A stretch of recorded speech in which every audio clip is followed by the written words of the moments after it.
Hi, welcome to the first training webinar of 2026. Hope you all had a great holiday season. It's over now. We are rapidly approaching the long holidayless slog to Memorial Day. So we'll have to gut it out until May. Although we do have a holiday in January and February, now that I think about it. In any event, hope you had a great holiday. Welcome back. For today, we're going to talk about something that I have never discussed before. And it arises from a problem with arrays. What prompted this was a tech support ticket that I received last month from one of our customers. They have a form that has an array on it, and what they do is they track some activity from their employees. Indeed, they track quite a lot of activity from their employees. So they had a form instance, for example, that has an array, and there are 9 fields in the array. And over time, the array had reached a size of around 3,000 rows. As it turns out, having a form with 27,000 form fields is not a great idea. It's problematic. Input controls, even just to deliver the HTML for an input control, is a lot of content. Plus, the browser has to reserve the memory to actually paint the input controls that are described by the HTML on the page. Forms have a lot of overhead. They don't look like it because all you see is a bunch of boxes on a page and you fill it out and everything works fine. And for the most part, it's great. Arrays, however, were originally designed for you to be able to do things like create a purchase request or a purchase order where you might have, 10 rows, maybe 12, 15 rows in an array for items and quantities and prices. And for the most part, that works just fine. The trouble with a form is that because it has all of these input controls, and input controls have overhead. There's the overhead of the control itself and painting the control in the browser, all of which takes up memory. There are the validation rules, all of which have to be passed for client-side validation anyway, to the browser in the form of JavaScript scripts. There's just a lot going on with forms. So once you get above 200-ish form fields on a form, you start running into problems with memory. When you get 27,000 form fields on a form, what you end up doing is literally sucking all of the memory out of the browser cache so that the form simply can't display on a browser unless it's showing up on somebody's system who's got 64 gigs of memory so that you don't, sweep up all of their browser memory. There are 2 circumstances in which this becomes important when you're dealing with arrays, and I've seen both methods used on forms. One is the tech support ticket to which I've been referring, where I don't have a lot of rows in the array or a lot of fields in each row. 9 fields in each row is not super unusual, but I have a lot of rows. In this case, most of their forms are approaching 2,000 rows or higher, and in one case, over 3,000 rows. The other case is when you don't have a whole bunch of array rows, but each row has many form fields.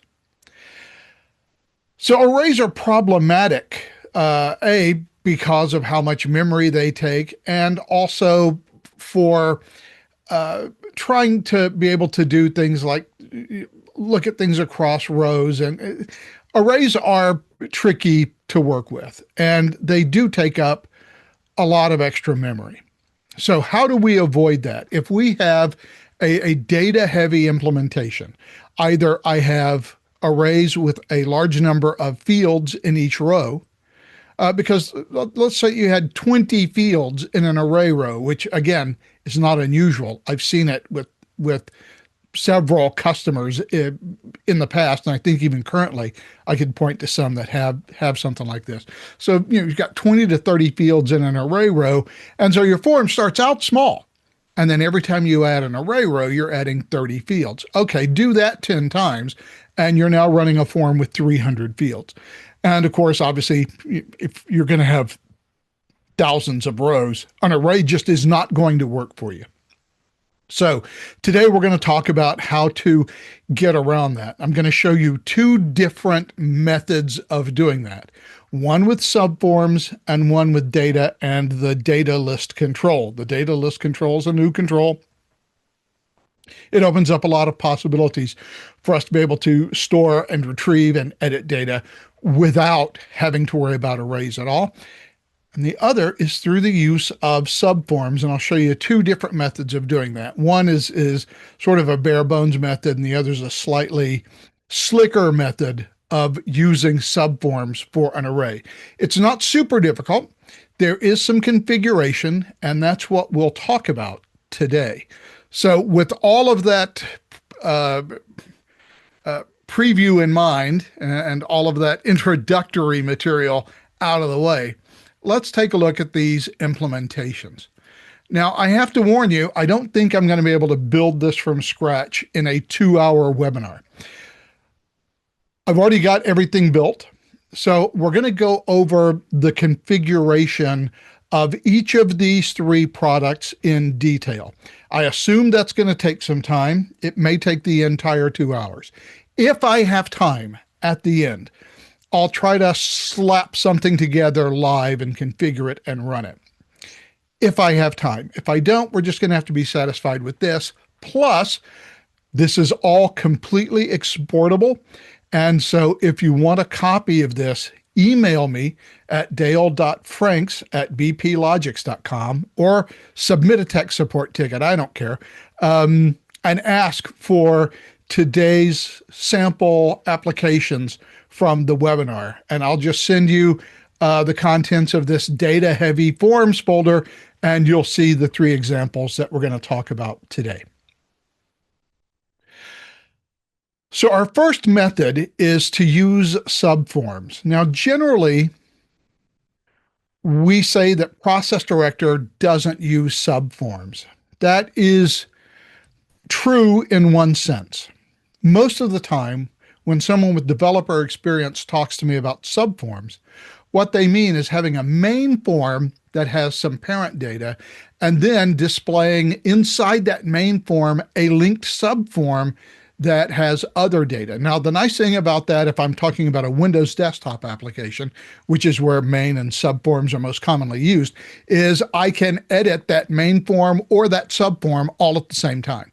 They all appear together on the same Windows form screen, and they're both fully editable. So in that sense, Process Director does not do subforms. We don't embed subforms in main forms. However, in another sense, we do have subforms because we can link forms. You may remember it in some of my webinars in the past, I have this Q&A project that I have added. For example, in the advanced design series, I have it's advanced design concepts, and it's all on YouTube. And I actually have the Q&A in there so that you can ask questions and answer questions, and that's all done with basically subforms and knowledge use. So that's what we're going to talk about first. And the first is sort of a rough way of doing it, but I think it's more understandable because it's more of a step-by-step thing and there aren't many hidden pieces. We'll move on to our second project, the more elegant subform method, where I think the implementation is a little bit slicker. But let's start off with our project. We're going to look at the timeline first. I have a main form and a main timeline, and then I have the subform subfolder that we'll talk about in a little bit. My timeline doesn't really do anything. We don't really care what happens with the main timeline. I just need one so that I can submit a form and have the timeline, and we have the main timeline. That's not the important part. This could be anything. Right now, I just have a single user activity that doesn't even really have any configuration on it. What I do have is my main form. And my main form is not complex. It's just a sample.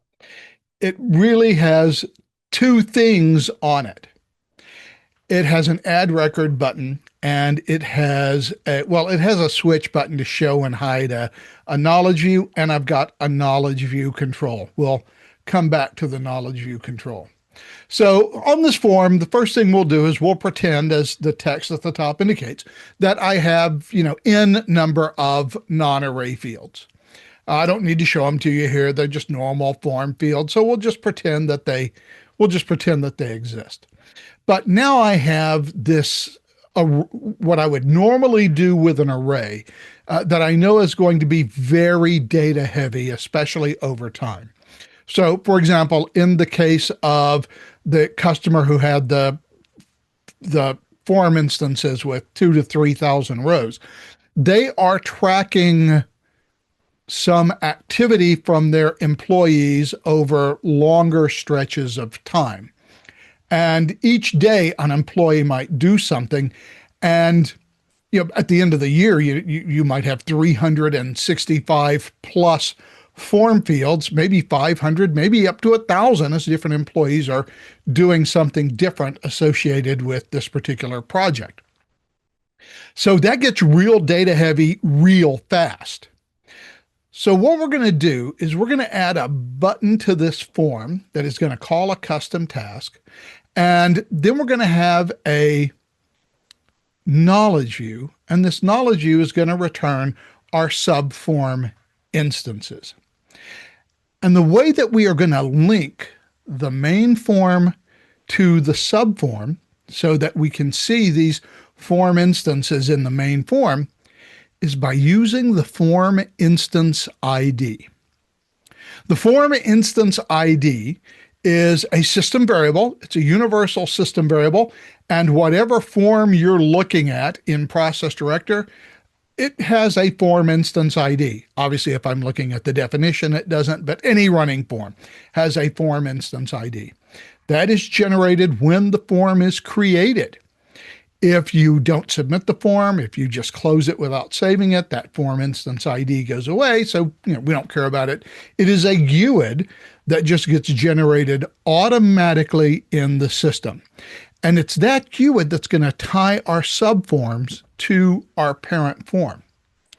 Because what we need to be able to do is create a subform where we can pass along the form instance ID of the parent form instance to the subform when we generate that form. And so what's going to happen in this case with this simple form, and we'll have to go back to the form definition, is that I am going to invoke, when I click that add record button, I'm going to invoke the run process custom task. So what I'm going to do is I'm going to call a process. That process has a copy of the subform attached to it, and we are going to run that process, which will link that subform. Now, there's some extra configuration. We'll have to get into that in a little bit. And then let's look at our subform and our subform process. My subform contains the data that would normally be in an array. In this case, it just has these 4 fields. The nice thing about this is that you can make subforms to have more than 5, 6, 7, 8 form fields on it. You can put a whole bunch of form fields on this form. You can treat it like a regular form. You can store a lot of data here. Now, it's not available from the main form. It's only available from the subform, and that kind of makes querying it a little bit trickier. And as I say that, it occurs to me that I never built a knowledge view to pull data from both of these forms. So we'll have to do that perhaps at the very end if we have the time, or maybe this is something we'll need to extend until next week. Let's see how much progress we get out of this week, and we'll go there. So I've just got my normal form fields. Now down at the bottom, I've got some fields that would normally be hidden. One of these fields is called Instance ID, and the other field is called Create Date. Now, the create date we can dispense with rather quickly. I am just setting its default value as the form submit date. This field, like the instance ID, are going to be hidden on the form. They'll never be shown, but I need to save that data with the form so that I have a create date for it. The instance ID is the important field on this form because that is where I'm going to store the form instance ID of the parent form. I need to do this because whenever I start creating that knowledge view, I'm going to need to use that as the linkage and the filter for the knowledge view, and I'm going to need to pass that filter from the form. So we'll look at the knowledge view itself. The knowledge view itself is linked directly to my subform in the forms associated with. And it's just a normal knowledge view. It just returns form instances. It returns the form fields in columns with the date added, the user picker. The date added is that form field that just has the form create date as its default value. And then the four fields, the user picker, text box, date picker, and drop down that actually contain my data. In the real world, you might have other columns that you would want to add. You'd obviously have different fields. You might want to add more or less. It doesn't matter. The important thing is my filter. And I've got a filter for a query string. And whatever the value of that query string is, which is going to be the form instance ID of the parent, I'm going to pull it here for this subform. I also have a subform timeline. It has one user activity, create subform. It needs a user activity. And the reason why is one that I'll have to demonstrate for you by creating a new version of this from scratch. So we've seen sort of the basic form configuration. Let me show you how it works. Then we'll go back and we'll put the pieces together to show you why it's configured in this way. And we'll take a look at these configurations again. So I'm just going to run my main form. It has no data. Now, I'm not sure whether I really needed to do this. I put a switch control here to show and hide my knowledge view. The reason I did that is simply to save space on the form. I normally would not have done this in a training scenario. I would have just shown the knowledge view, but you don't actually have to show the data. That is sort of the nice thing about having it be a knowledge view. I can just show or hide that knowledge view control with a switch. The important thing here is my add record. Now, we're going to have to look at the custom task much more closely so that we understand why it works the way it works. But I'm going to click my add record button. Now, when I do, my form here is going to be not replaced, but it appears in the same place. A new form is going to show up. And this is my subform. Now, my subform is where I would contain the data that is normally placed in the array. Now, I'm doing this intentionally by opening up a separate subform because if you'll remember, I talked about there are two instances that I've seen that can make arrays very data heavy. One of which is if I have a lot of form fields inside the array. And of course, if I have, 20 or 30 fields inside an array, which I have seen, in fact, I've seen more being used inside an array. Some customers have some very large arrays in terms of the content of each array row. In a situation like that, this is more or less how I would want my form to work. I would want to be able to open that subform that has the 20 or 30 fields as a separate form, and I would just fill that out separately. By clicking on the add record button, I opened up my subform. Well, actually what I did is I kicked off the subform timeline. And the subform timeline uses the subform as the form for the timeline. And so automatically the subform becomes the active form for the timeline. So if I have a lot of data that I'm going to be placing in a single array row, this is probably the better way to go. So for each row that I want to fill out, I just click the add record button.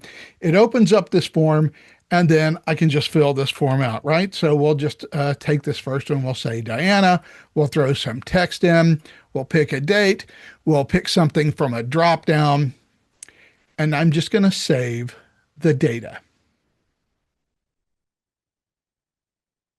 So there we go. We'll show our knowledge view, and there we've got our subform now showing up here for Diana Stewart. And obviously, because it is a knowledge view, if I click on that item, it will open up the subform. I've configured this so that I can also go back in and I can edit my subform. So we'll have to take a closer look at the configuration on how it works. And because this form is already open and it's already showing my subform, I'll need to refresh it. But as you can see, there's my ZZZ right there that I just changed the value of the text box to when I had the subform open. So this is basically the deal. If I want to add my new record, it pops open my form. We'll add Barb for this one, and we'll put that in the text box, and we'll pick a date, and we'll pick a drop down. We'll save that data. We'll go back to my form. Again, I'm already showing the data. So even though the form is created and it's there, it didn't have all of the data when it refreshed. So in this case, I'm going to refresh it, and it's going to show my data. I'm keeping the data showing here, but that is one of the drawbacks. I do have to refresh this to actually show my most recent data. Now, obviously, oh, wait a second, I have not submitted this. So let me submit it so that I have a saved version of this form, although I do have some other saved versions of it. And let's say I'm done with my process. I'll just go ahead and hit complete. Now, the cool thing about this is I now can go into my old form instances. As you can see, I have several of them. You can see I started working on this back in December.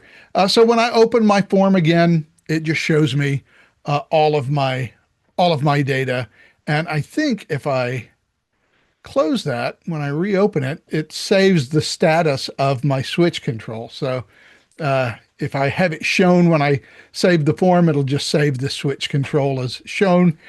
And if I hide it, it'll save it as hidden. So how did I make this happen? Let's go back to my main form.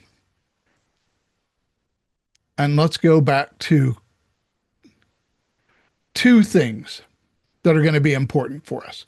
On the design view, on the knowledge view control itself, I have created a query string that I have called, imaginatively, query string. And I've set query string equal to form instance ID. The form instance ID, like I said, gets generated automatically. If I'm looking at this form, the form instance ID will be the form instance ID of this form. The nice thing about form instance IDs is that they are GUIDs. And because they are GUIDs, they are basically unique, not just in this application, but in the world. It's a GUID. So it's always unique. So great. That is how I retrieve the data from the knowledge view. But of course, I have to get this data to the form so that it's readable on that subform. And so for that, we now have to go back to the main form, and we have to go to the custom task event mapping tab, and we've got to open up the run process custom task. that I called. On my subform, as we saw a few minutes ago, I have an instance ID field. That is the field into which I am going to save the form instance ID of my parent form. So on the run process custom task, I'm going to call my subform timeline. And I'm also, because I need to map data from my parent form to my child form, I need to go to the new form tab. I need to specify the subform and set the value of the instance ID control. I need to set it as a text value, so I won't pick a source control. I'll just use text value, and I'm going to pass along the system bar for form instance ID. So when the new process kicks off, it's going to invoke the subform timeline. It is going to pass or take the copy of the subform, the instance that is associated with that new timeline instance that just got created.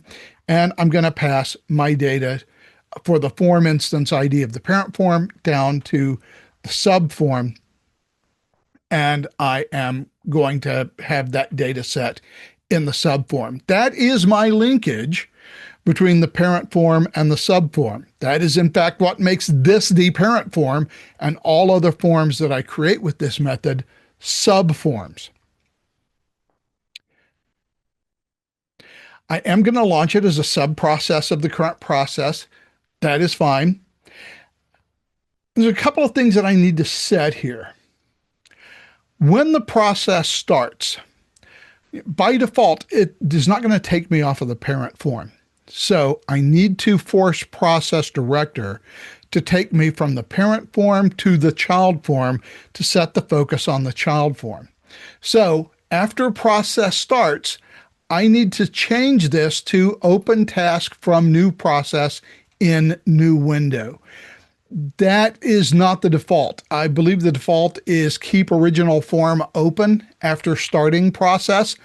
I don't want that to happen. I want to just open the task from the new process in a new window. So that will keep my parent form alive, but it will open the new instance of the subform and set the focus to that new instance of the subform. When that subform opens, I don't want to do anything. I don't want to clear mapping. I don't want to set a field in the source form. Well, no, I don't want to set a field in the source form. So I don't want to do anything. So we're going to set that to take no action. Now, I don't know if you noticed whenever I ran the form and I added those new records, a banner showed up that said new data added successfully. That I created. I checked the use a custom message on task success, and then I just typed in the message that I wanted to show on the parent form after I submitted my child form. So that is all the configuration I needed to do here. Everything else I kept the same. I do want to set the form as the default form instance for the process, attach the new form to the parent process so that I have both the child form and parent form as part of the parent process for reasons which, if we have the time, I will explain later. But for now, we are good on the configuration of this custom task. Now I'm using run process here to kick off this subform timeline. Now there needs to be two important things that I do here. Notice, to illustrate the first, if I go to active timelines, there are none. Okay, what if I go to completed timelines? There are none. I don't need this timeline to do anything other than to give me a user activity that enables me to fill out the form. This is an artifact of how calling run process works. Most of the time we open a form, we fill it out. There's no process running until we submit the form. Submitting the form invokes the process that we want to run. Run process works exactly the opposite of that. It kicks off the process. By kicking off the process, it then attaches a form to the process. With my custom task, I can pass values from my parent form to the form that gets associated with the process. But my process doesn't do anything. It has a single task, which is to create the subform. Because remember, just because the form opens, data doesn't exist. I have to save that data. So I'm going to assign a task to the timeline initiator, which is going to be the person who clicks the add record button. They will become the timeline initiator for the sub process. And I just need a user activity that enables them to save the form. So I have the save data result on my form. So they will see one of two items, either save data or cancel. And that'll be the only two options they have. If they hit cancel, it cancels cancels the task and ends the task. The save data actually saves the data on the form. But that's all it does. It just doesn't do much. It has that one activity to prompt an activity that makes the subform pop up for the user once the process is invoked. And it occurs to me now that this should be even simpler. I should not have a cancel button on here because that is an activity result and that will cause the activity to occur. I don't want that activity to occur. So I think I want to remove this result because even canceling will save the activity. I guess, though, it doesn't matter because whether I save or cancel, it's going to be invoked and I'm going to put in data or not. The form will exist. So we'll discuss that a little bit later.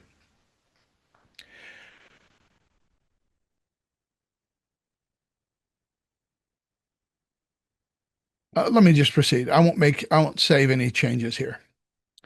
So in essence, that's how this runs.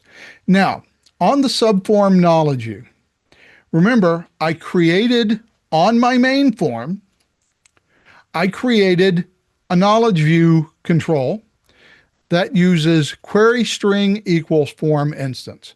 So basically what I'm doing here is I'm just creating a variable out of thin air. It's a variable I'm calling query string. In order to link the main and subform, I've already passed the instance ID, so we're good for that. But now I've got to use this variable, which I called query string, to be able to pull back only the data that I want from my subform. So if we go back to my subform and we go to the filter tab of the subform, my instance ID has to equal, and then I've just set it for string and it's var query string. This is the variable query string that I just made up off the top of my head when I stuck that knowledge view control on the form. Now that I've made it up, I got to use it. So whenever my form opens, it will say, okay, you want to create a data called query string, and you want to set it to the value of whatever my form instance ID is. Fine, I'm going to do that. I'm going to take query string, I'm going to make its value the form instance ID, and I'm going to pass that to the knowledge view. For the knowledge view to receive it, I've got to use the system variable that says, okay, we're pulling a var. This var is called query string. And it appears to be a GUID, so I am going to set the value of instance ID over here to, or I'm going to look at the value of the instance ID for each form, and I'm going to check to be sure that it matches exactly the GUID that this query string variable has sent me. And so that way, my knowledge view is only going to return the data for forms that are linked with the parent form via the instance ID. So that's actually a pretty cool way of doing it. And like I said, when you would normally do this would be with forms that have large numbers of form fields inside an array. And the cool thing about this is that once I set it up this way, and I am going to, well, let's just open up this one. This is one I did yesterday, I guess. We'll just open up this one. See, I've got all of these fields on here. Now, there's one thing that is important. I am dealing with form instances, and the form instances are linked via the instance ID. So I'm seeing that. That's cool. And we already saw how I can open up one of these and I can edit it. But I've got to do something on my knowledge view that we don't usually do whenever we have knowledge views that we display to end users. I am going to need to be able to delete these items. So what I've done in the knowledge view, and there's two things that you have to do. First, I've got to configure my knowledge view to allow users to delete one of these rows. So in my knowledge view,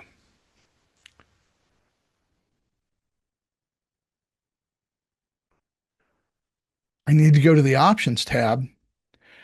Normally, whenever we have a knowledge view that gets displayed to end users, we clear this out. I need to have, I actually had cancel set up there. That was a mistake. What I actually need to ensure is that I have delete set up to allow a delete action on the object. So therefore, I'm going to go ahead and save it again. And let me open up one of my old main form instances. Let's open this really early one from last month. So I've got all of these added here.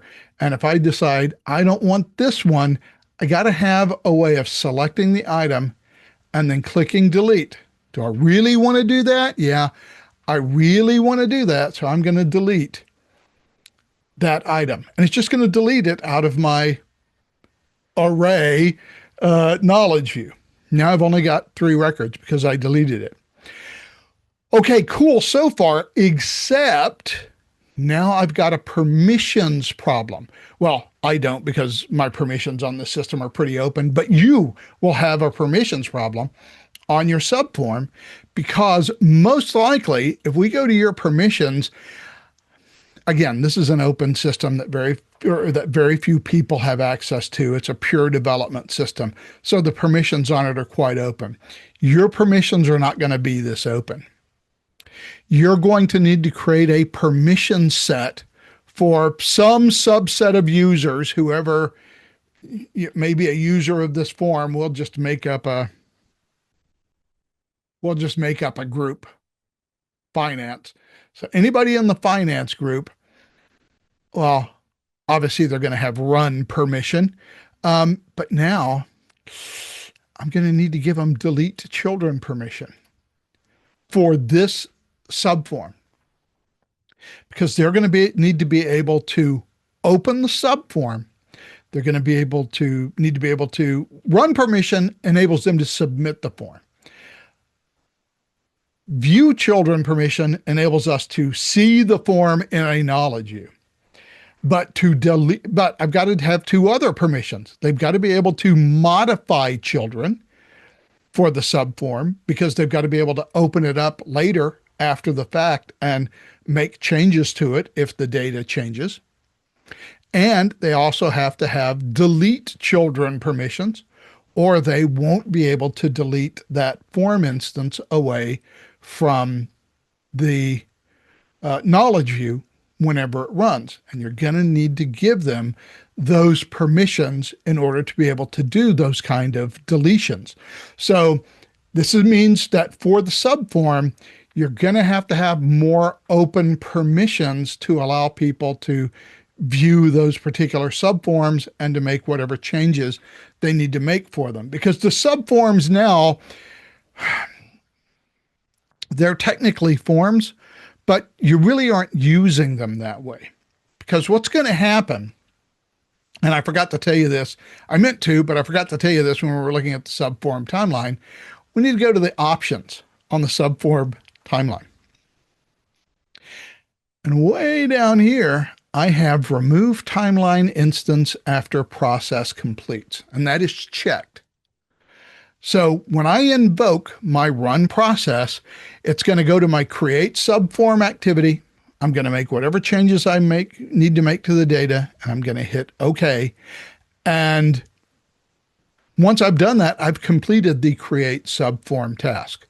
I do not want a whole bunch of timeline instances hanging around, making trouble for themselves, standing on corners, smoking cigarettes. I need to get rid of them. So I have checked this box. So automatically, as I pointed out earlier, there are no active timelines. There are no completed timelines. There are no timelines because they delete themselves. So the only thing that I have is this set of form instances, each of which is linked to a main or parent form, and that may need to be edited or deleted on the fly.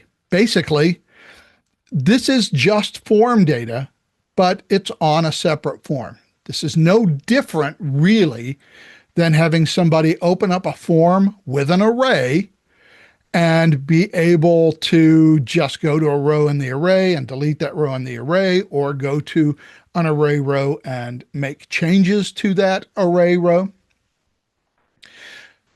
It's just data. It just happens to be data in the form of a small subform that is associated with your main form. And you might have hundreds or thousands of these subforms associated with a particular main form instance, and it doesn't matter. It's just data, and you need to think of it as form data. Most of the time, when we're dealing with permissions, what we're dealing with, like if it was the main form, right? We were dealing with the permissions on the main form. We'd want to be in a production environment very restrictive on who can access that main form and who can, edit or modify or delete the form definition, who can run the form, who can view form instances, which pretty much needs to be anybody if you're going to show it in a knowledge view. We don't want that level of permissions tightness on our subform because they're not really forms. We're really just creating what are basically data rows. So in this particular instance, for this one, because it's already 1042, for this instance, we have a separate form that we are going to pop open, and we are going to place that data into it and save that form and reopen that form if we need to make changes to it, what have you. And generally, it's because, as I said previously, I've got a lot of fields that are going to make up that array row. On the other hand, there's a slicker method of doing this, but the implementation is a bit different. This is the more elegant subform method. And for this method, what we're going to do is we're going to pop open our main form here. We're going to run it just like we did before. But, we've got a little bit of a difference here. Now, let me show you the data. There is no data. This is a brand new form, not even submitted yet. So now I'm just going to grab Diana, and I am going to put some stuff in a text box, and I'm going to pick a date, and I'm going to pick something off a drop down. And now I've got an add record button. It's going to do something slightly different. We're going to click our add record. And here I get my message, new data added successfully. And look, there's my new record for Diana Stewart.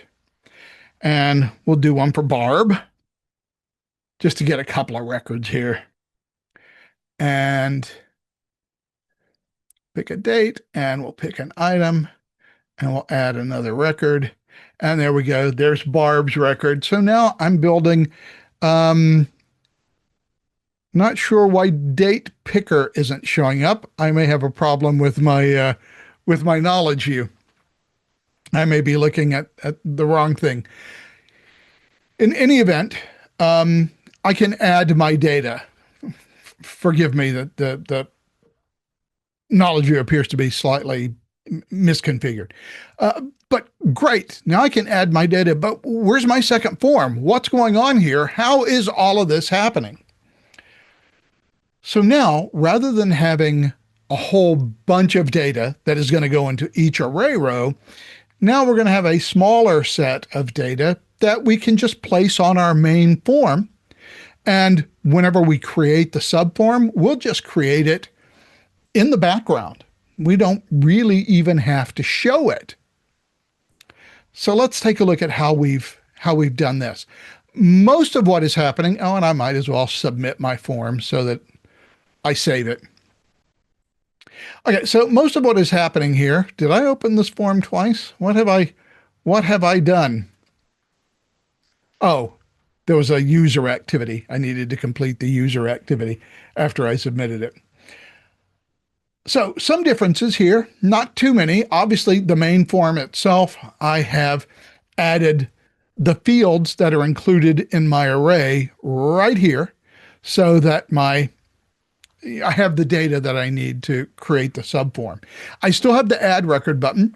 I still have my switch control. I still have my knowledge view and my knowledge view control.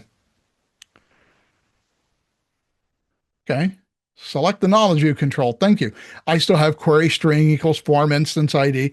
So the only thing that has changed is that I've just added the fields to my main form. Now, what does change is most of the stuff behind the scenes for how I invoke it. In my subform, well, not much has changed there. It's the same subform. It has the same fields. In this case, I just happen to be not seeing it when I create it, but it is literally the same form field or the same subform that I used previously. That's not where the change is. The change here comes in two places: how I invoke the process and in the process itself. Let me show you the timeline. Again, remove timeline instance after process completes. That's important.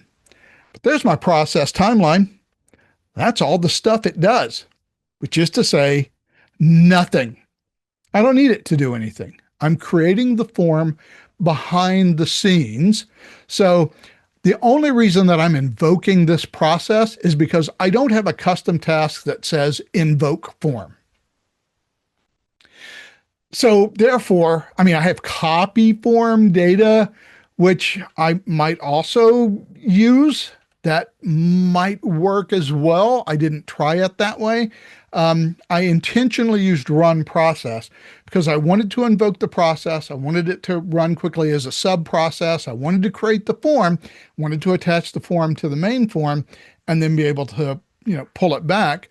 And the run process, when I run things as a sub process, does things that, well, let me go here. Let me go to form, it's the subform. Let me go to my main form. Let's go to form instance. Let's go to the properties of the form instance. And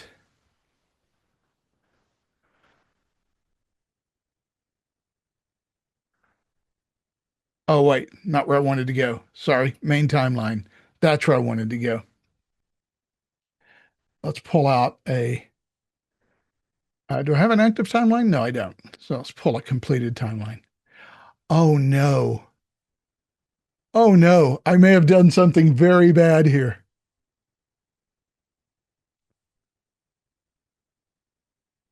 No, I didn't remove the timeline. Okay, so why am I not seeing main or active timelines? Well, let me go back over here. There we go.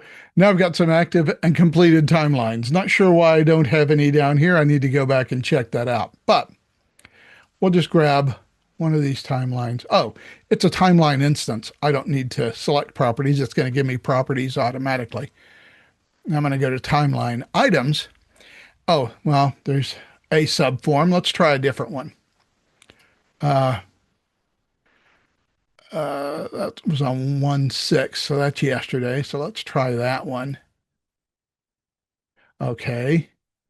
I don't know which of these were good ones and which ones of these were bad ones. Let's try an active one that's from today.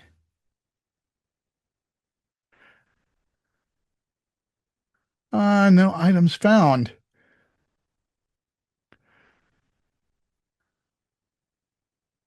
So items on these. There we go. That's what I was trying to find.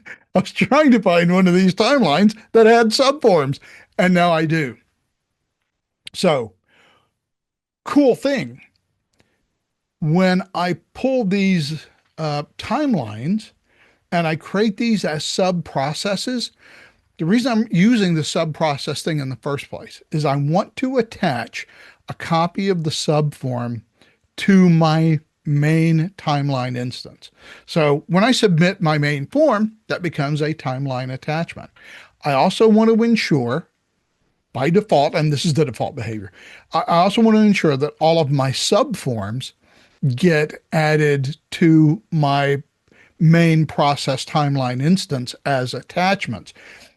Earlier, when I talked about I didn't create a query to actually query any of this stuff, I didn't. And because I didn't, I am going to have to see if we have time at the end of this to go and create one. I want to be able to query all of this data.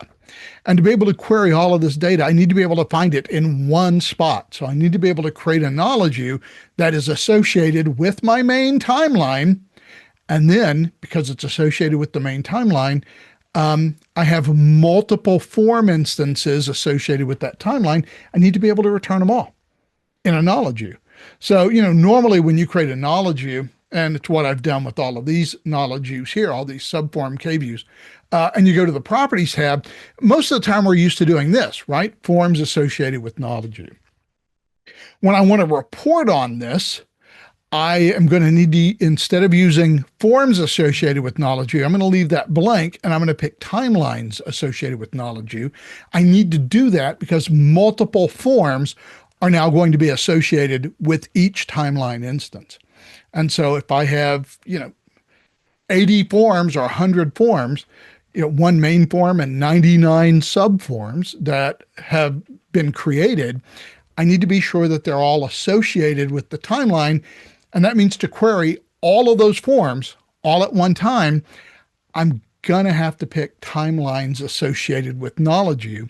And I'm going to need to return timeline instances and not form instances for that knowledge view. That doesn't matter. Well, I suppose I should explain something because I've noticed that this confuses people a lot. In a knowledge view, what you're returning should determine what you pick on the properties tab. As I said previously, most of the time it's just plain old, I'm going to pick forms associated with knowledge view, and I'm going to pick subform in this particular knowledge view. What I see people doing a lot, which is totally unnecessary, is saying, okay, well, I want to pull this subform. Oh, and I also want to associate this knowledge view with my subform timeline. There are some rare edge cases where you might want to do this, but in most cases, you wouldn't want to do this in a knowledge view. What you want to do if you're returning form instances is use forms associated with knowledge view. Now, if we were querying this overall application and I wanted to pull all of my form data back in a knowledge view, I have multiple forms. Like I said, maybe 100 forms. I need to be able to have all of those together. Thus, I cannot choose forms associated with knowledge view. I have to choose timelines associated with knowledge view. Beyond that, and I don't want to mess up this configuration. I probably should have created a new one. In fact, let's talk about that now. Let's just go back and talk about that now. So let me go back, and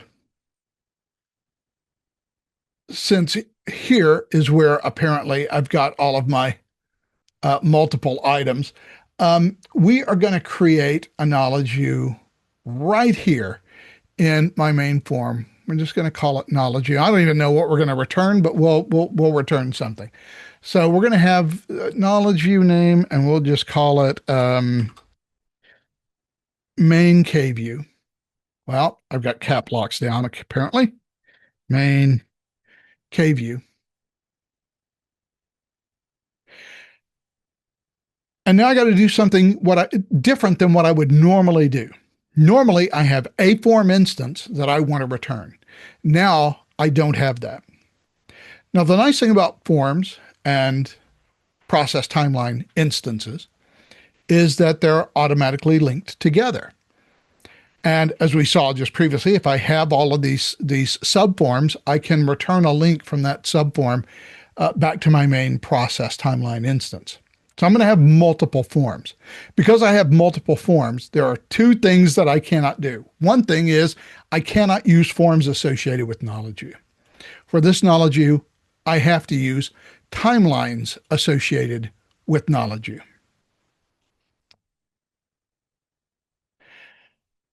And so I'm going to need to return just that process timeline.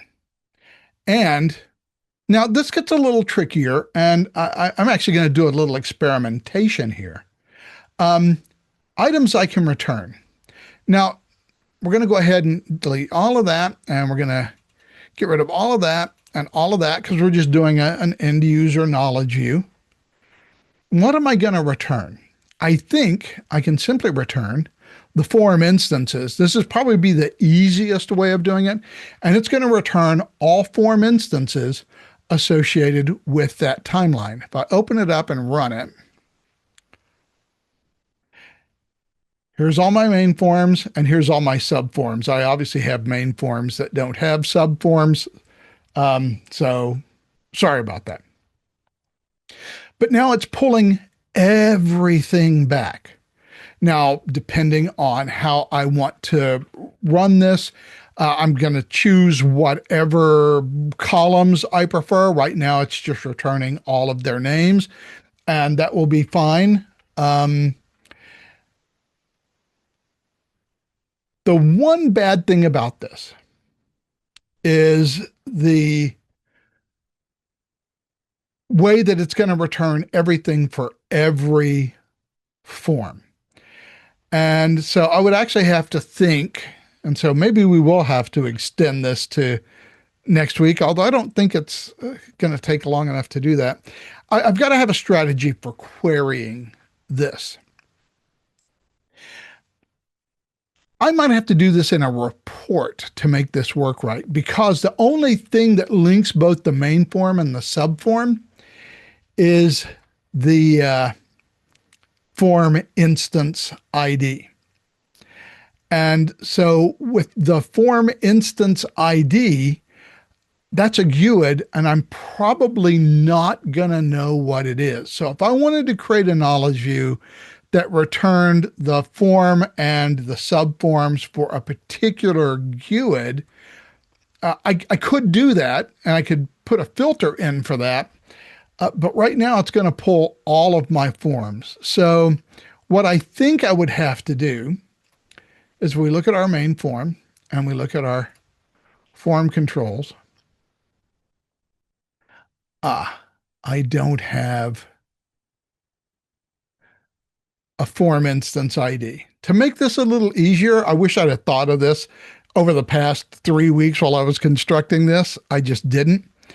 I think I'm going to need to have an instance ID field on my main form that would be hidden, and I would just have to set it to the form instance ID. Because if I do that, at the very least in my main K view, when I go to the filter, I would have a form field called instance ID that I could map. I don't have that because it only exists in the subform. I'm just, creating it from whatever the form instance ID of the main form is. So filtering would be hard. So if I wanted to return both main and subforms in the same knowledge view, that would be a little bit of work. I'm not sure I ever would do that, But if I ever did want to be able to return everything, all of both forms, because I think what I would normally do, because again, remember, this is data. Everything in the subforms is data. And it's probably a mistake to think about them as forms that we want to query. We really, in the real world, because we wouldn't be able to do it with an array, right? So in the real world, what we'd want to do is pull just the main forms. And then if we wanted to edit the data in that main form, we would just open the main form, find the subform in the knowledge view, and we'd just edit it like that. So maybe we don't need this main K view. It might be an interesting thing to explore in a knowledge view training webinar whenever you're doing something like this. But now that I've started to create this main K view, not entirely sure what the reason for it would be. Yes, it would be a little more difficult to find just a particular main form and the subforms that are associated with it. It would actually be a lot easier to do in a report than it would in a knowledge view. But then my next question becomes, when would I do this? Because I normally wouldn't do this with an array. What I would normally do is just open up the main form that had the array field in it, and I would edit the main form. So why am I treating the subform as something other than array data? So maybe the main K view takes us a little off track. Maybe there's a good reason why I didn't create one, even though I have apparently wasted 15 minutes of your time running through how I might query it back. If I wanted to query it, I'd need to have an instance ID on my main form and on my subform, and I'd have to use that as a method of filtering. And exactly how I would do that, I'm not entirely sure, but that would be how I'd have to do it. But the more I think about it, the more I think is, when would I ever do that? When would I ever need such a query? But it was good to know that if you do have multiple forms associated with a timeline, you don't want to return form instances and timeline instances.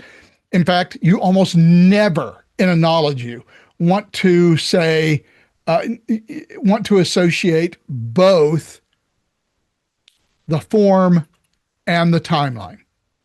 There are very few circumstances in which you would ever do that. There are some, but there are very few. Most of the time, if you have a form that invokes a timeline, you're going to return form instances associated with knowledge view, because you only want to pull that specific form definition. If I can have multiple form definitions with instances that are associated with a timeline, then I would swap over to timelines associated with knowledge view. The important thing to remember is, if I associate a form and that form instance is associated with a timeline, then great. All of that timeline data is available to me. I don't need to also select timelines to grab timeline data. It's unnecessary. All I need to do is select form, and it will grab whatever timeline data for the timeline that is associated with that form. In fact, if there are multiple timelines associated with that form, it will return data for both of those timelines, because I'm using the form as my parent object, and it has associations with timelines. They just become child objects, and they all get returned. Conversely, if I have a timeline that has multiple forms associated with it, like my main timeline here, then fine. I want to be able to pull back usually all of those forms. I don't need to associate with a form. I just associate it with a timeline. All of those forms are automatically associated with it. So by setting timelines, I can pull all the form instances for all the different form definitions that are associated with that timeline. So you generally only have to select one of these. The one you select depends on what it is that you're pulling back. If I have a timeline with multiple forms, I select timelines. If I have a form that has one or more timelines associated with it, and all I care about is that one form instance, then I'm just going to associate the form with the timeline, and all of the other associations follow naturally. You almost never have to associate both a form and a timeline with a knowledge view. So that's just a pro tip. So let's go back to my more elegant subform method after we just got off the track a little bit there. So on my main form, I'm basically doing much the same thing as I did before. On my custom task event mapping, I am still using run process. Now, I'm also using a set form data on the date picker. Not sure why I did that, but I did because that date picker. Yeah, why have I done that set form data? I'm not now. This may just be an artifact. Oh, that's why, because I'm wanting to set all of those values to 0. I'm erasing. Okay, now I remember what I'm doing. I'm erasing all of those fields. So what's happening here when I click the add record button, it's going to do the run process, and then it's going to take all of the fields on my form, my date picker, drop down, user picker, and text box, and it's going to clear them out. So I'm going to put data in them. I'm going to hit the add record button. It's going to create my new form, and then it's going to erase all the field values to empty so that I can add a new record. So the important thing is what happens in run process. Now remember, I have a blank timeline. It has no activities. My subform timeline, or yeah, subform TL. It has no activities. It's a timeline. It exists, and it erases itself whenever it runs. And when it runs, it doesn't do anything except it invokes the process. The process exists. The form instance gets created. It gets associated with the process. It exists. And because of that, I'm going to do something a little bit different on my run process custom task than I did the last time. Obviously, I'm going to launch the subform TL, and there's going to be a new instance of the subform. But now I'm going to pass all of the values for all of the form fields, because I have them, from the parent form to the child form. So the instance ID, I'm just passing the form instance ID of the parent form. There's my dropdown, date picker, text box, user picker control, and then on the create date control, I don't even need this create date control. I don't need to pass this along at all. In fact, it's probably a bad idea to pass this along, because what I should do, so let's forget that exists. We never saw that. It doesn't exist. I'm just passing the instance ID and the other date information, the dropdown, date picker, text box, and user picker. I'm just going to pass that data back to my subform. And on the subform itself, main form, main timeline, subform. So let me hit OK here. On the subform itself, what I should have done for my create date is I should have set the form submit date as the default value. So I don't need to set that from the main form. So all I'm doing is I'm just taking my, well, let's go back to my,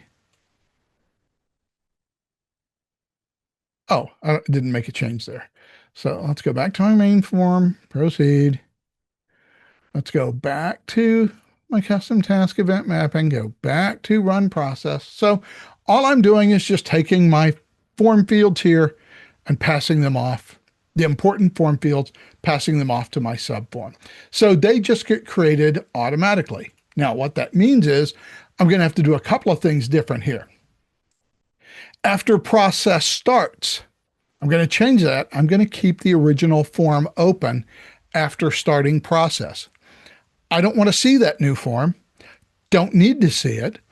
All of the form fields that I'm going to use are already on my parent form. I've just filled them out, so I don't need them at all to pass data to this subform. So therefore, I don't have to worry about that. Again, I do have a custom message on task success, even though there is no actual task in the subform timeline because it doesn't do anything. I'm still going to have my new data added successfully. So in this instance, this form is probably best used. Let me run it again. When I have a small amount of data that I'm going to add to each array row and or each knowledge view row, as the case may be. So this is a way of doing it so that everything is on my main form, and then I just am transferring this data from my main form to my child form. So as we saw earlier, we'll just do Barb.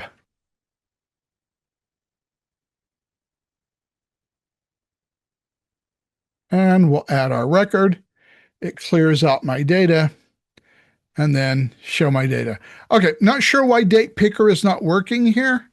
I've got something misconfigured. So this data is not being passed from date picker to date picker, or it's being erased. And I didn't notice that prior to today. So I apologize for that, but we are not going to try to troubleshoot that live here. I'm going to give you a mea culpa on that. I thought I had done everything right. Date picker to date picker.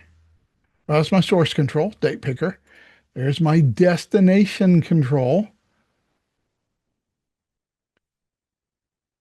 date picker.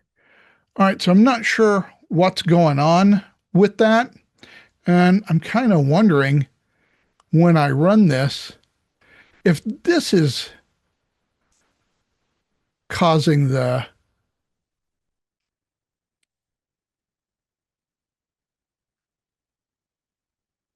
let me configure this a little bit differently. This is the set form data that's erasing everything.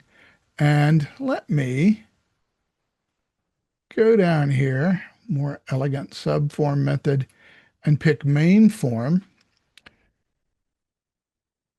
for my configuration. I shouldn't have to do that because this is on the form. There is no data source form. I don't need this at all. I am setting the value. I don't know what's going on here. I want to try one more thing. So I'll just put this on OK. But I'm going to change this to no event so it doesn't run. And we'll run my form again. And we'll do this real quick again. Diana, some text, date, drop down, add record, show data. Nope, date picker is not showing up. So the other thing that it might be, we'll do this real quick. If I go to my subform KB, proceed, let's go to my columns, date picker.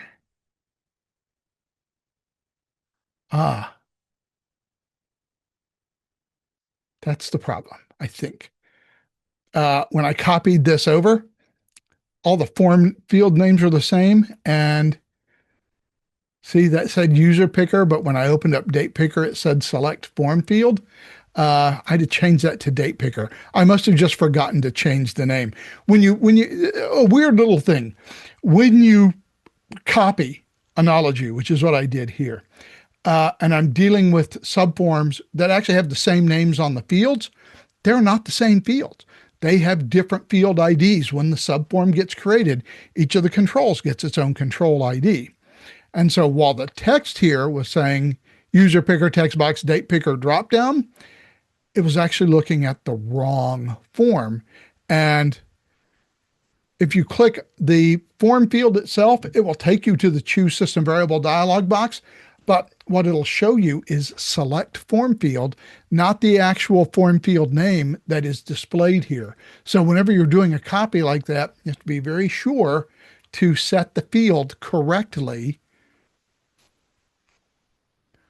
And so now if I open up one of my main form instances and I show my data, I have data in the date picker field because now it's looking for the correct field. And so dates appear. So that was my misconfiguration. I just did not update that column to show the date picker from the correct field. All right, that is one method. It's, what time is it? Okay, we got 45 minutes left. So that is one method. That is the subform method. That's not the only method you can use. And I would argue probably not even the best method you should choose, but I know some of you are on older versions of Process Director, so this is your only choice. This is all you can do. But you can create these main forms and subforms, and you can just eliminate large arrays completely from your projects. If you have, and I forget when we put in the data list control, I don't remember whether it was in 6.0 somewhere or whether, I think it was. But if you're a 6.1 customer, you have a better alternative. All of this data that is in an array is just that. It is data. So we generally don't need to query it, despite my comical attempt at doing so a few minutes ago. We don't actually need to query it, but we do need to show it on our form. But since it's data, we don't need an array. We have a data list control, and we can just treat it as data, which, by the way, will be, depending on how many instances you have, it's going to be noticeably faster than trying to use subforms and acknowledge view. Subforms and acknowledge view are going to be way faster and way more lightweight than an array, and the data list is going to be way faster and way more lightweight than subforms and knowledge views. So we're going to have to do something a little different. Notice I do not have a subform down here. I do not need one. We are going to treat the arrays as data. In order to do that, the very first thing we must do is define what the data is going to be in that array. So I need a template that I'm going to import into Process Director, usually in Excel, that is going to define that template. Now, I'm going to do some things in this template that we don't usually do. I'm going to download this and show you what my data is.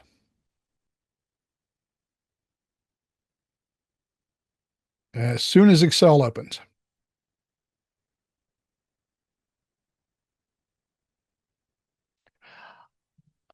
And we're going to go to each one of these fields and take a look at what I've done. All right, whenever you create data, and we do talk about this in the documentation. Let me go to BP Logix doc. Well, I'm going to have to go down here so I can see it. So we go to doc, and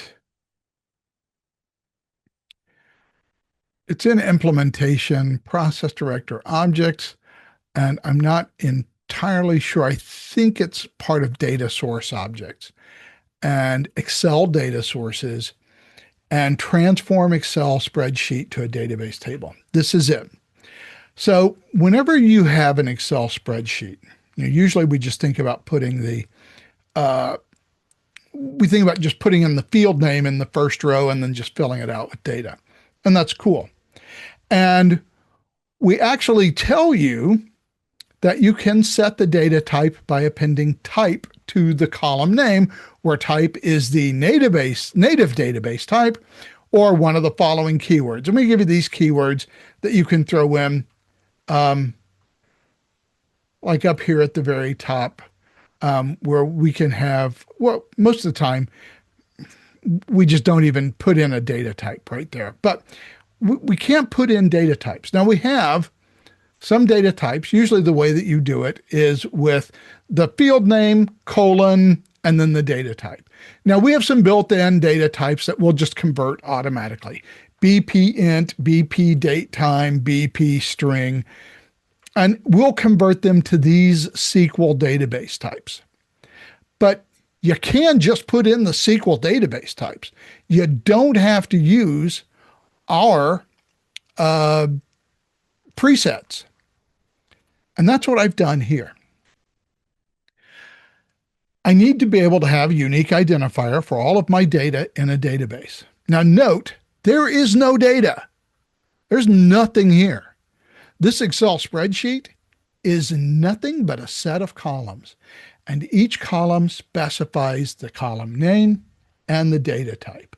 So create, that's not where I wanted to go. So data ID, colon, and now I'm going to put in the data type. Now, the cool thing about this is I can put in any SQL data type. I want to create a unique identifier, and I don't want this value to be null.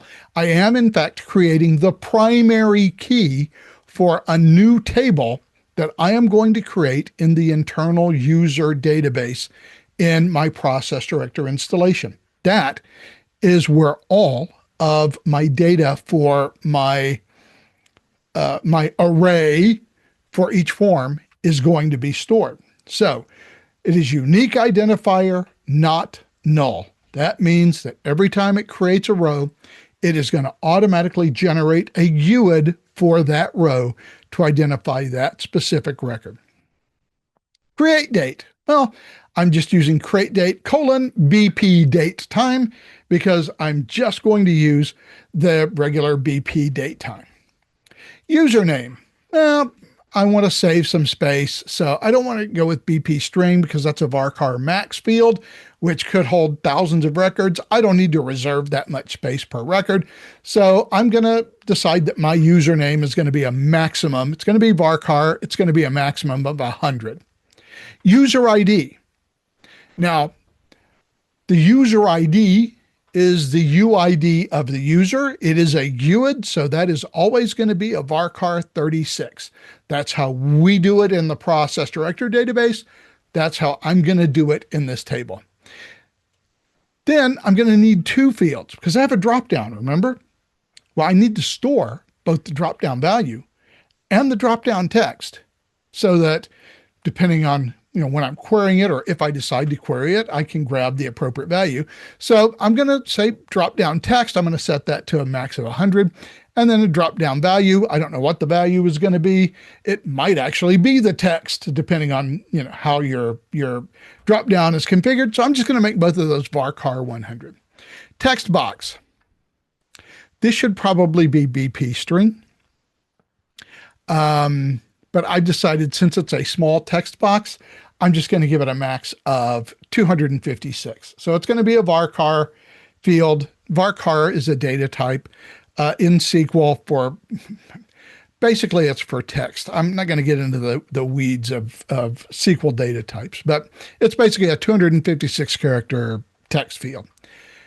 Then I'm going to go with date picker. Again, I'm just going to fall back on BP date time. And then form instance. Now this is the form instance ID, which once again is a GUID, and the GUIDs are always in the Process Director database. They're always varchar 36. And so that's what I'm going to set this up as. Now what I am doing is I am creating a table template that I am going to use in my form to replace an array with a data list. And I'm just going to use everything with database data. And I'm going to base everything on the form instance ID, just as I did with my main form and my subform, because whenever I open up a form and I show the data list, I'm going to need to filter it by the form instance ID so that only the data that is associated with that form instance ID gets shown in the data list for each form instance. So these are my fields. Data ID, that's not really a form field. That's just to create a unique GUID automatically. It's always good to have a unique GUID, a primary key that uniquely identifies every record in a database. Technically speaking, I'm not sure I need it, but I'm going to put one in for safety's sake because it's the best practice.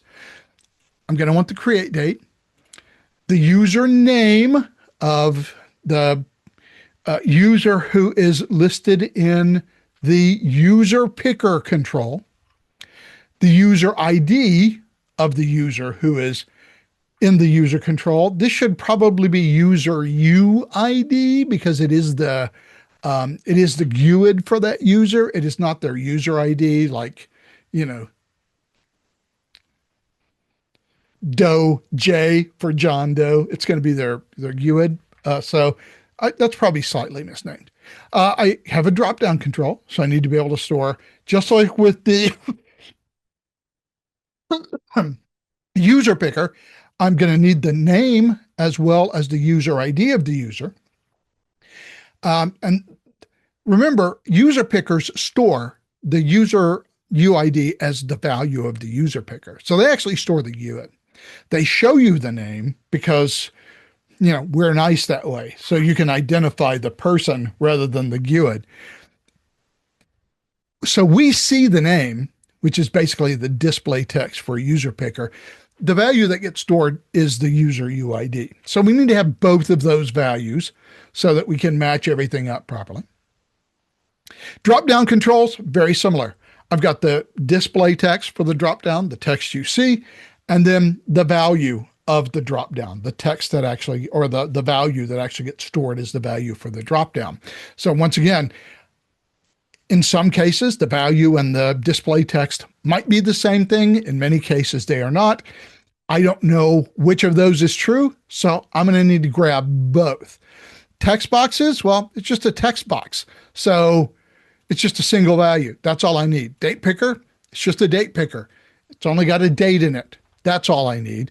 And of course, the form instance is just a single value as well. It's the form instance for my form. So I'm going to create this Excel spreadsheet data. And having done so, I am going to go ahead and import this data into my database. Now, I probably don't need this selected. I do need create database tables if needed. I'm probably never going to import this Excel file after every check-in or import. I may have just checked those blindly because that's what I usually do. This Excel file doesn't have data. It just has columns, and it's going to create an empty table. So I certainly don't want to drop the database table before import. I do want to create the database tables if needed. So I do want to import the tables. Now, once I've imported this once, I probably don't want to do this again. And if I do, I certainly don't want to drop the database table before import. But I probably don't want to mess with this table too much. I'm only ideally going to import it one time. I'm giving you a sample of what that import would look like, but I would normally import this one time manually by clicking Import Tables Now, which I am not going to click because I have data and I don't want to rewrite it. But what I'm using this for is just to create that empty table with its primary key and all of its values so that when I start entering data in my form, it goes where I want it to go. Now, everything I'm going to do from this point is going to be done via database. So I am going to need a business value. So currently everything is empty. Well, actually, let's run this, see some data, and then we'll talk about how we got that data there because we are rapidly running out of time. So, well, that's fine. I'll just run a new one. Doesn't matter. I've got instances, but I'll just run a new one. So far, looks simple. But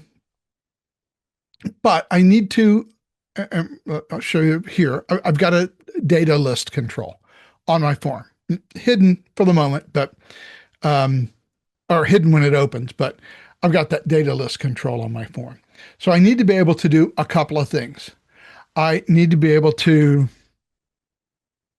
take this data, and this is similar to the one we just saw with subforms.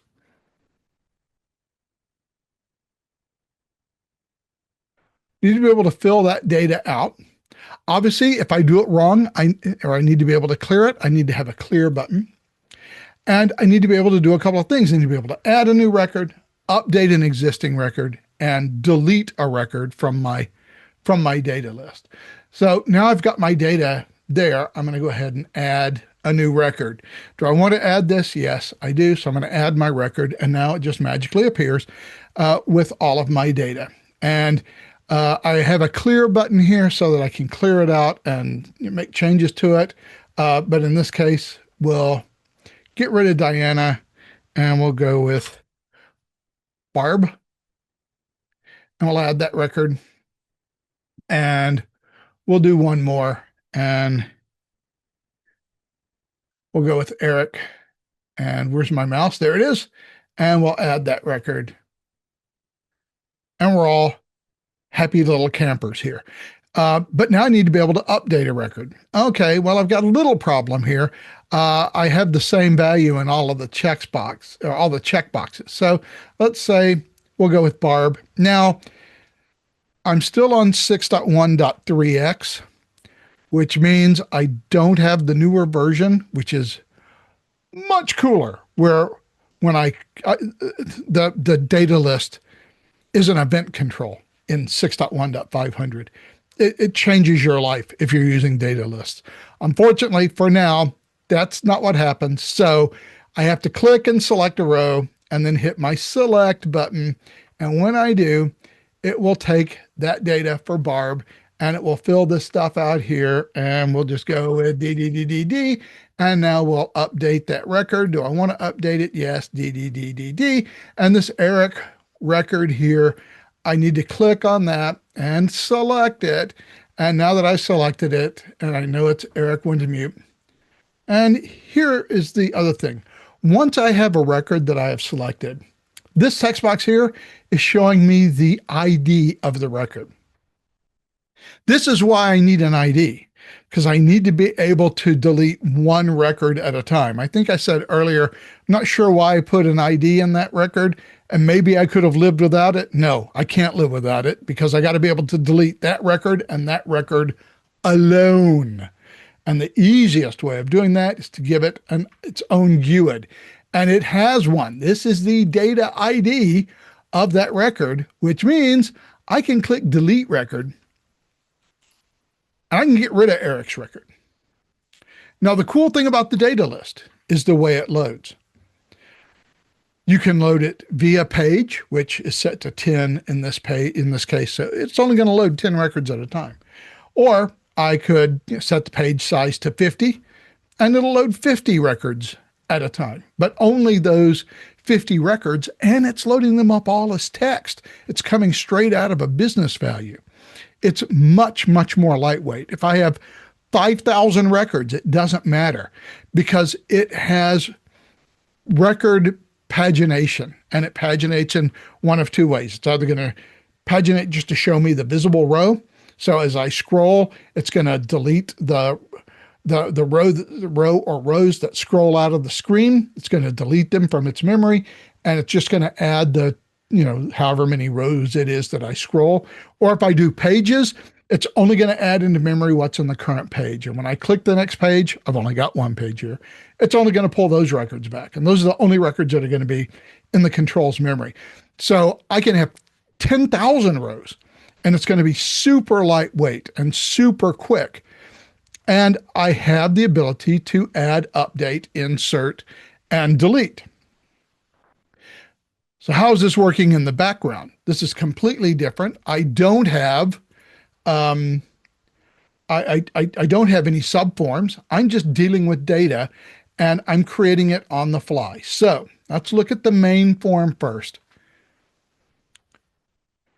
And I don't want to get to that yet. Let's just look at the main form first. So here are my 4 text fields right there. Now I have this other field here that is my data ID. And I'm only going to fill that when I hit the select button down here at the bottom. It's going to grab the data ID and it's going to paste it in there so I know what record I have selected. And that way I can edit or delete that specific record. The data list control itself is based on a knowledge view. So if I go to the field properties, it's not a knowledge view, it's a business value. Sorry, a business value called get form data. So if we go back and look at get form data, that business rule, when the form opens, it's going to run this business rule and it's going to return all of these records. Now, it's going to require the instance ID of the form to get passed. And I don't have a form instance ID GUID, so I can't test it. It won't return any records. That just gets passed when the form opens because the form knows what its own form instance ID is. So it's going to pass that value back to the business value automatically. And it will just be part of the where clause. And it's only going to return data from that form instance ID. So again, we're using the form instance ID to determine what data goes with what form and what data therefore gets displayed in what form. And in this case, it just operates seamlessly. Now, obviously, I need an instance parameter so that I can set the instance to the parameter. But with this particular business value, back on my main form, I wish I could show both of these at the same time. It'd be a lot easier than skipping back and forth. Here's my data list control. So I'm going to do sorting and column filtering, and I'll put a refresh button on there, and I'll allow you to resize the columns. That's all standard. I'm going to select the rows. These are all the columns. The only column I am not showing is the visible column. Is the data ID column that is set to not to be visible.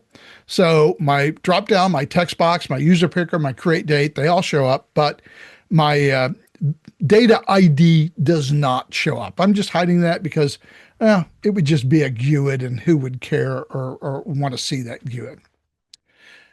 On my parameters tab, remember, I have a parameter called instance on my business value. I need to set the value of instance. So the way that I do that is by setting instance equals form instance ID again. So whenever my form opens up, it knows what the form instance ID is, and it's just automatically going to pass that to the business value so the business value can retrieve all of the records that are associated with this form instance ID. So this is the key right there that links up my data view or my data list with my business value so that it returns all of the appropriate data. Now, you've noticed I have the select button down here. This irritates me to no end because most of the time I'm working on stuff on a development version, which I think right now is numbered 6.1.600. So it's in this development build of that. And we implemented in 6.1.500 months ago on the field properties for a data list control, the checkbox right up top that says event field. When that happens, whenever we release 6.1.500 and the data list becomes an event field, I will no longer need this button to make magic happen. I will have an event on the data list control that is captured and that I can use to do all of my cool stuff. I don't have that on training. You don't have that in any production environment. You have the button. So that button, the select button, the add new record, update record, and delete button is where all the magic happens. So if we go back to our main form and go back to custom task event mapping tab, I'm basically just using 3 execute SQL commands. My clear button that we saw on the form where I cleared the data, that's just a set form data. So it just sets all of my values to none across the board. On my data list, I'm going to set some values. So whenever I select an item on the data list, I'm just going to take that selected row in the data list because that's where my parameter is coming from. Data lists can, pass the row back to the set form data, and it will just take the data out of whatever row I selected in the data list. I'm going to hit the select button, and it's just going to grab the data in that row, and it's going to fill out those form fields at the top of the screen. And then I just have this to clear the form fields whenever the form is completed, so there's no value to save in those form fields because those are just the fields that I use to either add or edit existing data. I don't want to keep data stored in them, so when the form closes, I close the form. So there's a lot of set form data here, but it doesn't do anything other than either clear out the data when I click the clear button, clear out the data in those 4 form fields when the form closes, and then define what data gets set in those 4 form fields at the top of the form. Well, actually 5 form fields because the data ID is another form field that would normally be hidden. But those 5 form fields, that's what get filled out whenever I select an item from the data list. So that's how that data gets into those form fields. So those form fields are super important. The 4 form fields at the top are where I'm either going to show my data or where I'm going to add new data or where I'm going to edit existing data. And based on what I do, I've got 3 buttons, my update, my delete, and my add new buttons on the form. All of those buttons are driven from here, custom task event mapping. Each of those buttons has its unique SQL command that it runs. So here's the add record button. Now I've got my form data sample. That is the business. That's right. Where's my mouse? Where'd it go? There it is right there. I lost my mouse on my 2 monitors. So I've got this business value. That's just a connection to the internal user database. It's called form data sample. That's what I'm going to connect to. Obviously, if you have your own internal user database connection, you can use that. So here is the SQL statement. It's just an insert statement of where my data is going to come from. So I've got my create date, username, user ID, drop down text, drop down value, etc. Text box user picker, and my form instance. Now, the form instance ID, I'm just going to pass via system variable, just as I've done it everywhere else. So I don't need to worry about that. But I do need to worry about my form fields. So in my create date, I'm going to need the current date.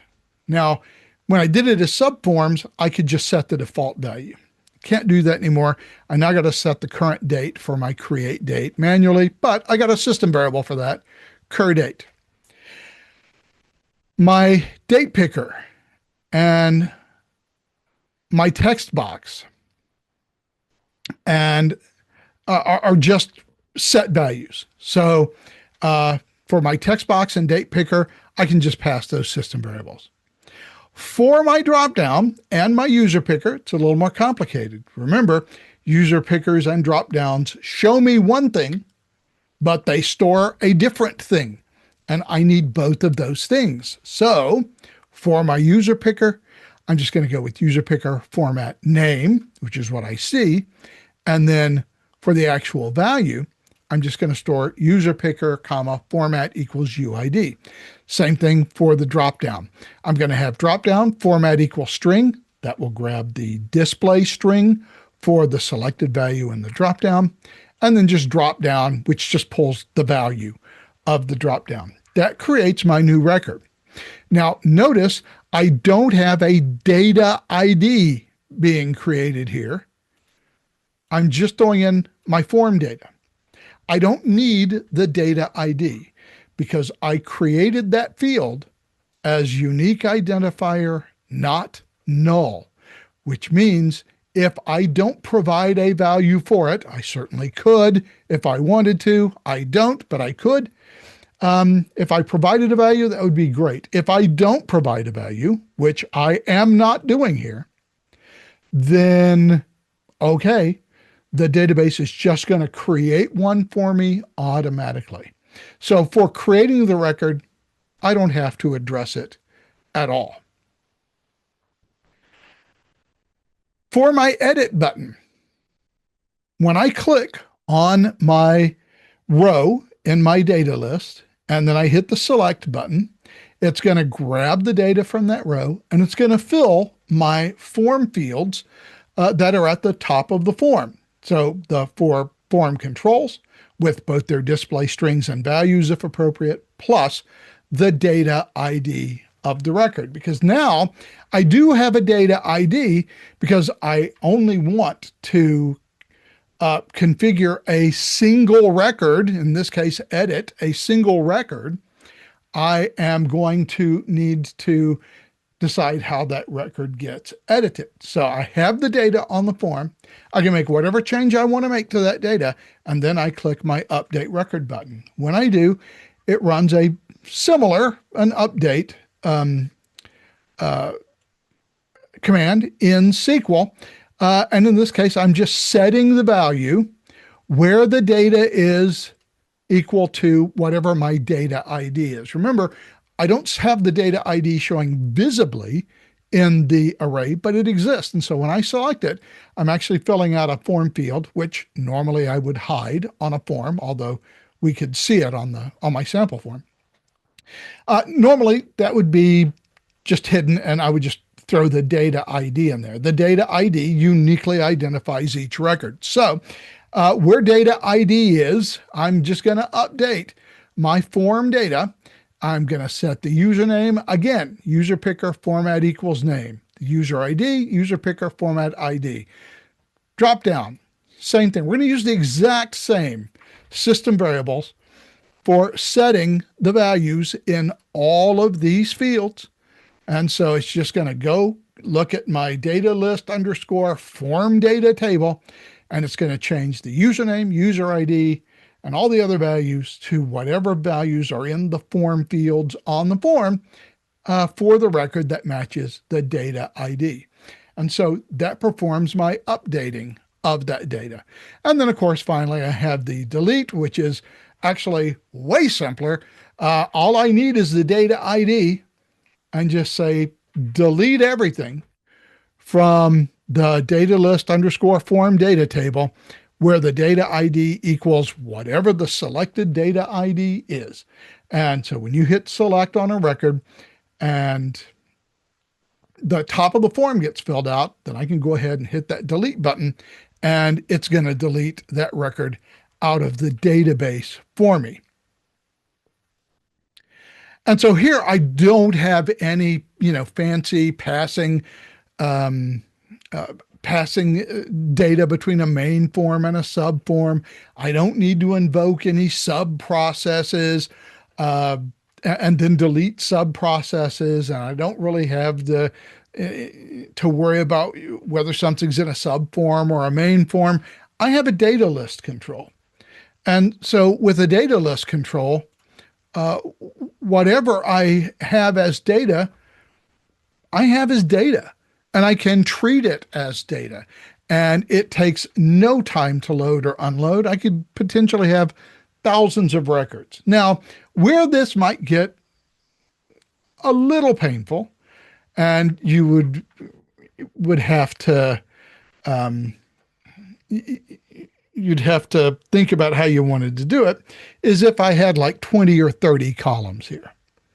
And if I had 20 or 30 columns in my data list, that might get a little tedious and would require a lot of scrolling from left to right. That's a completely separate issue. And it's an issue that we'd have to address later. Now, the cool thing is, if I do have 20 or 30 rows, I don't actually have to show them all in this data list. I mean, I could create all of the rows.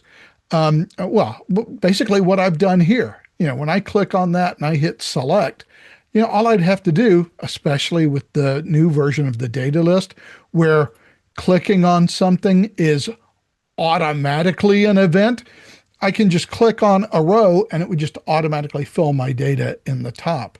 I can apparently select multiple rows here, which is what I do not want. I think if I was to go back to my main form, I'm sure I missed this, but on my data list control, I think it's important that we set max rows as 1 on our data list. Well, I didn't necessarily want to open a new form, but let me save it.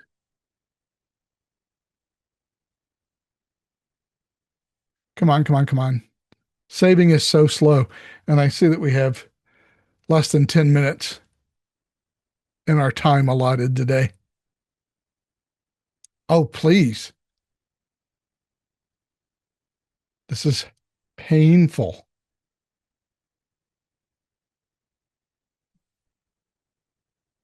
Well, I don't know why it's taken so long to save. But it gives me time to have a little coffee.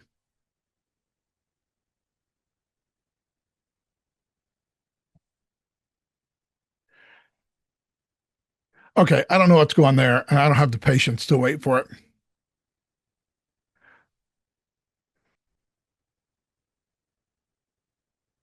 What I wanted to ensure was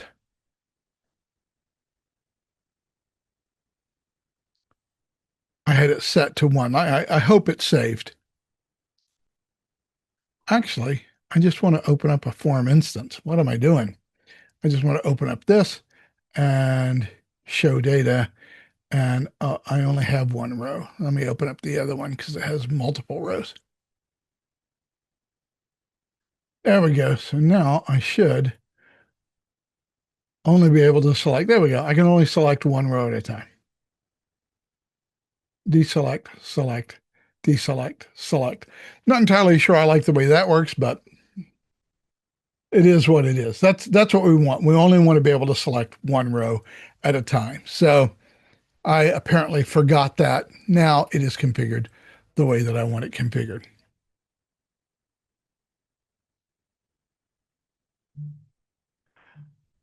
All right.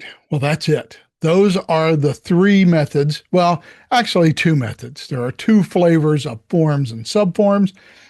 And what, if you have 6.1, is probably the preferred method, the use of a data list to erase arrays.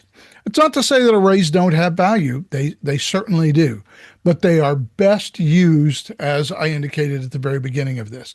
If I have a limited number of fields that I know is going to have a limited number of rows, such as a purchase request or a purchase order or a travel request or a reimbursement request, where I'm only going to have, 10, 20 rows of data, maybe max, 4 or 5 fields in each row. Arrays are perfect for that. They're not quite as good if you have arrays that have a large number of fields for each array row, or if you're going to have many, many array rows. In fact, if you're going to have, your problem is the multiplication of form fields. So if you're going to have an array and it's going to take you above, well, anything above 200 form fields, we kind of tilt our head at like a confused German shepherd. When it gets above 500 rows, you have a problem. People will still be able to use your form, but they're going to have to start waiting a longer and longer time for that form to open and display all of those form fields. The more you try to throw into a form, the worse it gets. And if you're going to be using a lot of data on a form, the array is probably not the best choice, because ultimately you can, as the customer did in the story I related at the very beginning, end up with 27,000 form fields. There are a lot of people in your organization who are just simply going to be unable to open that form. It is going to run them out of memory before the form can be displayed. Now you've got a real problem, because you have this legacy form, has all this data, and fewer people can view it. So if you know you're going to have a lot of array rows or large arrays, basically you're going to have a lot of form fields. You want to elide past that. And so these are the two primary ways that you can do so. Have a great week. It's good to be back. Welcome to 2026. We'll see you all next week. Until then, so long. Wait a second. Nope. QA. I can't go.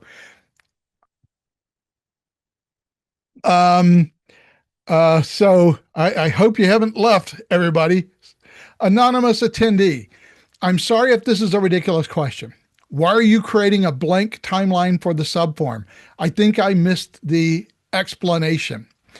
The reason is that I need to run a process. I need to run the process. I need to be able to associate the form with that process. And then I can take that subform that is associated with that process, and because it's a process subform, I can attach it to the parent process. So what I'm trying to do is create that subform, delete the subprocess, but simply by having the subprocess run, I transfer the subprocess form to the main process form instance. It now becomes a linked form to the main process. That's why I'm running the run process custom task. That's why I have a blank process. It doesn't do anything. I don't need it to do anything other than to connect my subform, to link my subform instance to my main process instance, and then delete itself. It has done its job. It doesn't need activities. It just needs to exist long enough to do those two things. Can I use the subform method in 5.43? I know of no reason why you could not, in fact, use it in 5.43. This has been a capability that's been in the product for a while. I've never talked about it before other than in the context of the little Q&A thing that we've done. But that little Q&A process that I've talked about in previous webinars, that's sort of the foundation for an entire subform, main form ecosystem that you can create. And as far as I can tell, you've been able to do this all the way since version 3. So 5.43 should work just fine. Again, apologies for not seeing your answers earlier. I apologize for that, but I did at least get them, hopefully, before you left. So now I'll say goodbye again. Goodbye.